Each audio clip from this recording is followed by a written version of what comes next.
Hello बच्चों, let's read this question. The question says electrons in a conductor have no motion in the absence of potential difference across it.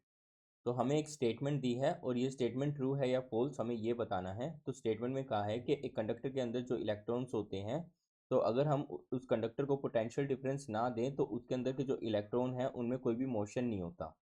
तो आइए इस statement के ऊपर बात करते हैं. तो सबसे पहले जानते हैं इस क्वेश्चन का की कंसेप्ट. इस क्वेश्चन का जो की कंसेप्ट है that is properties of free electrons. तो आइए इस स्टेटमेंट को समझते हैं. तो लेट करते हैं कि एक कंडक्टर है, इस कंडक्टर के अंदर कुछ फ्री इलेक्ट्रॉन्स प्रेजेंट है. ठीक है, these are the free electrons present in the conductor. तो अभी हमने इसको कोई भी पोटेंशियल डिफरेंस नहीं दिया है, तो इस इलेक्ट्रॉन की जो मूवमेंट होगी वो रैंडम मूवमेंट होगी. Electrons are moving in random direction sense of potential difference. तो इलेक्ट्रॉन्स आर मूविंग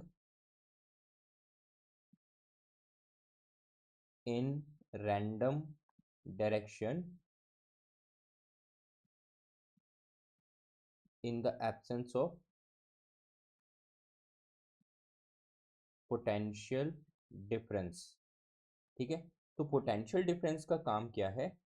अगर हम इसी कंडक्टर को क्या करें, किसी बैटरी के साथ कनेक्ट कर देते हैं. तो जैसे ही हमने इसको किसी बैटरी के साथ कनेक्ट किया,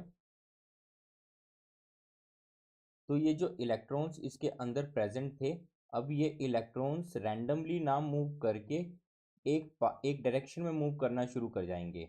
तो पोटेंशियल डिफरेंस का सिर्फ इतना काम होता है इनको एक डायरेक्शन में मूव करवाना.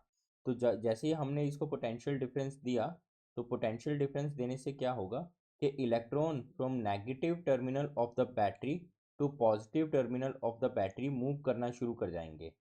ठीक है, बट हम ये नहीं कह सकते कि पोटेंशियल डिफरेंस की एब्सेंस में इलेक्ट्रॉन मूव ही नहीं करते, they are moving in the random direction. तो ये जो स्टेटमेंट है ये स्टेटमेंट फॉल्स हो जाएगी. This statement is false.